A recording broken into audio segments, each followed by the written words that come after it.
Welcome to our channel. इस video में हम कक्षा 8वीं विषय हिंदी के पाठ 19 कटु वचन मत बोल के प्रश्नों के उत्तर करेंगे।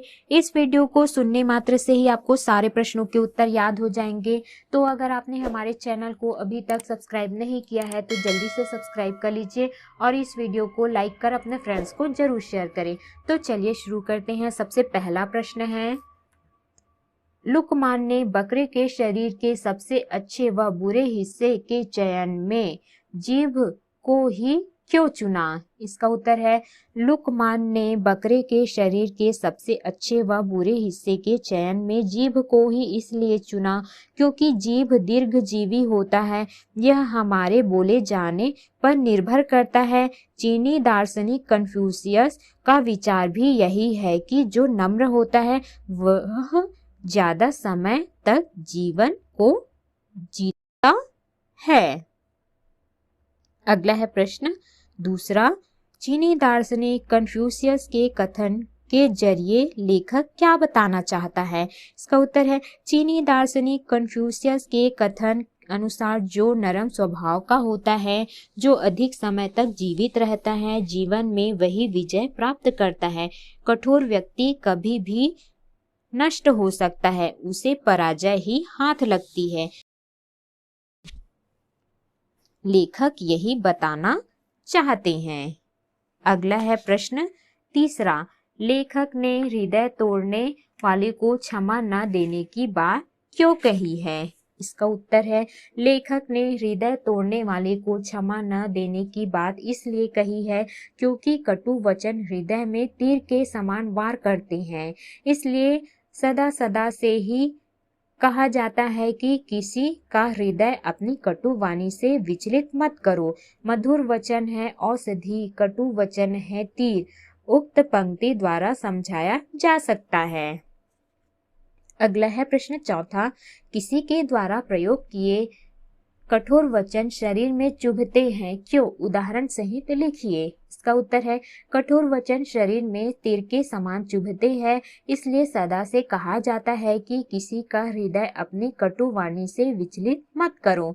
मंदिर मस्जिद तोड़ने वाले को क्षमा मिल सकती है, परंतु कठोर वचन हृदय तथा मन पर घाव कर देते हैं। प्रस्तुत पंक्ति इसी भाव को प्रदर्शित करती है। कुटिल वचन सबसे बुरा, जारी करे तन छार।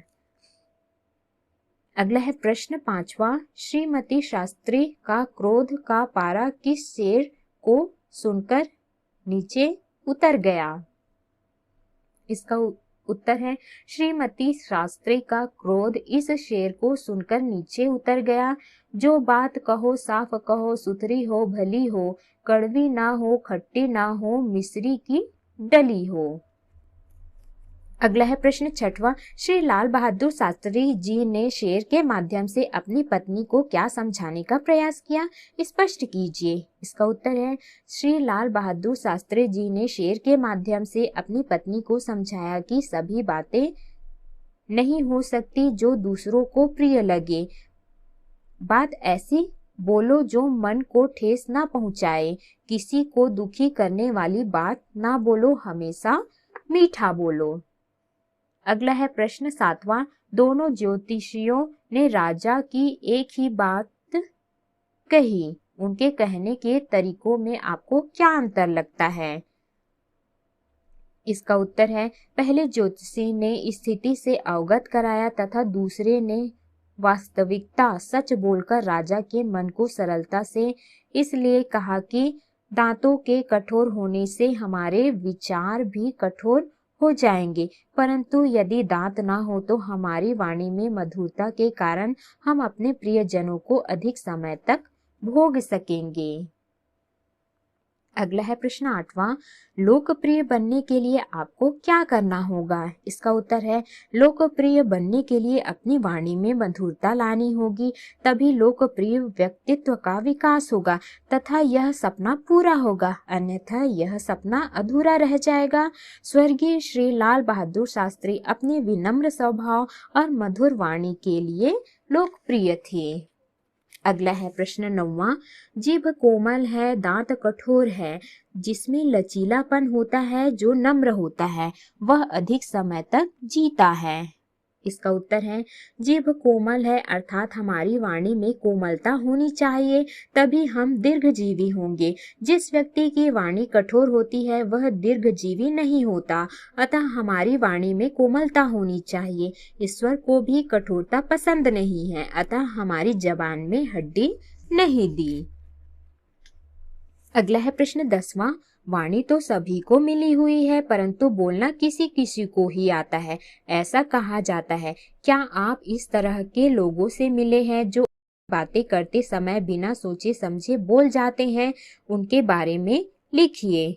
इसका उत्तर है वाणी तो सभी को मिली हुई है, परंतु क्या बोले, कैसे शब्द बोले, इस कला को बहुत कम लोग जानते हैं।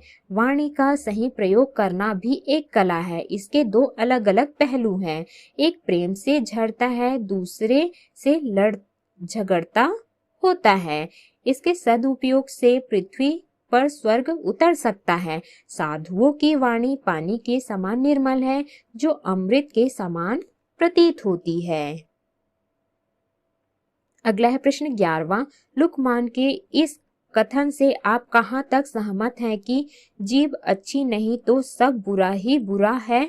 तर्क सहित अपने विचार रखिए। इसका उत्तर है लुकमान के इस कथन का आशय है कि जिस व्यक्ति की जुबान ठीक नहीं है उसके लिए कुछ ठीक नहीं है। जो व्यक्ति सदैव कटु वचन बोलता है उसे कड़वा ही सुनना पड़ता है और पग पग में कटु अनुभव से गुजरना पड़ता है। अगला है प्रश्न 12वां। एक बात से प्रेम झड़ता है और दूसरी बात से झगड़ा होता है। इस तरह के अनुभव आप सभी के भी होंगे, इसके बारे में बात कर लिखिए। इसका उत्तर है एक बात से प्रेम झड़ता है, दूसरी बात से झगड़ा होता है। हम जो भी बात कहें साफ सुथरी हो, भली हो तथा सुनने पर मिश्री के समान प्रतीत हो, अर्थात प्रेम की अनुभूति हो। इसी बात को स्वर्गीय लाल बहादुर शास्त्री जी ने अपनी पत्नी को बड़े ही सुंदर ढंग से समझाया तथा कहा कि ईश्वर को वाणी में कठोरता बिल्कुल भी पसंद नहीं, इसे कलेश का बढ़ना निश्चित है। अतः वाणी में कोमलता का होना आवश्यक है। अगला है प्रश्न 13वां। वाक चातुर्य से कटु वचन को प्रिय और मधुर बनाया जा सकता है। इस बात पर विचार करते हुए अपनी समझ को लिखिए।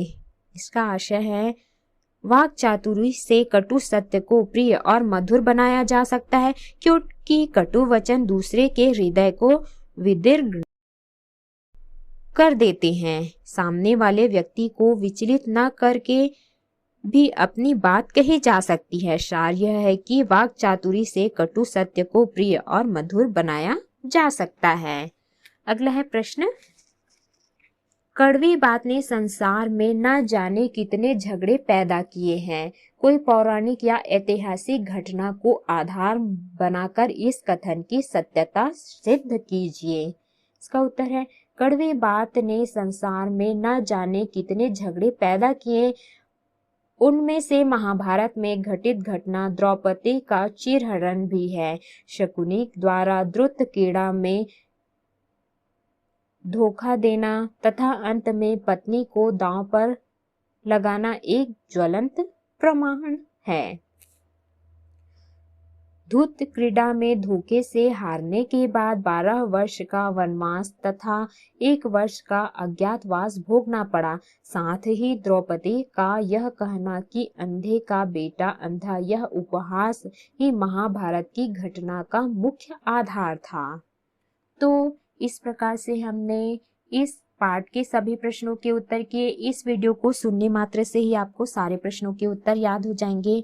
तो अगर आपने हमारे चैनल को अभी तक सब्सक्राइब नहीं किया है तो जल्दी से सब्सक्राइब कर लीजिए और इस वीडियो को लाइक कर अपने फ्रेंड्स को जरूर शेयर करें।